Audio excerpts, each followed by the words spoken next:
पंढरपुरात विठ्ठल रुक्मिणी मंदिरात आता मोबाईल कॅमेऱ्यावर बंदी असणार। पहलगाम हल्ल्याच्या पार्श्वभूमीवर कडक सुरक्षा, कर्मचाऱ्यांना ओळखपत्र घालण्याच्या सुद्धा सूचना देण्यात आल्या। सुरक्षेच्या दृष्टिकोनातून सध्या कडक अंमलबजावणी केली जाते। पहलगाममध्ये झालेल्या हल्ल्याच्या पार्श्वभूमीवर पंढरपुरात विठ्ठल रुक्मिणी मंदिराच्या सुरक्षिततेच्या दृष्टीने खबरदारी घेण्यात आली। मंदिरात प्रवेश करणाऱ्या प्रवेशद्वारावर सर्व तपासणी तसंच मोबाईल आणि कॅमेरा सदृश प्रवेश बंदी केली। सर्व कर्मचाऱ्यांना ओळखपत्र परिधान करण्याच्या सूचना दिल्या। कर्मचाऱ्यांना मंदिरात प्रवेश करणं आणि बाहेर पडण्यासाठी फक्त व्हीआयपी गेटचा वापर करण्यात आला। मंदिरामध्ये मोबाईल आणि कॅमेरा घेऊन जाण्यास आता बंदी असून त्याची कडक अंमलबजावणी केली जाते।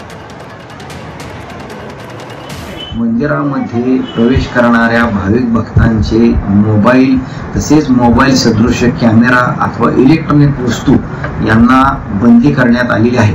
मंदिराच्या सर्व प्रवेशद्वारावर बॅक स्कॅनर बसवण्यात आले असून स्कॅनर मशीन मधून जी गोष्ट अलाउ होत नाही त्या सर्व गोष्टींना बंदी करण्यात आलेली आहे। तसेच मंदिरातील महत्त्वाच्या कर्मचाऱ्यांच्या व्यतिरिक्त सर्व कर्मचारी अधिकारी यांना मोबाईल प्रवेश बंदी करण्यात आली असून त्याची अंमलबजावणी काल सकाळपासून सुरू करण्यात आली आहे।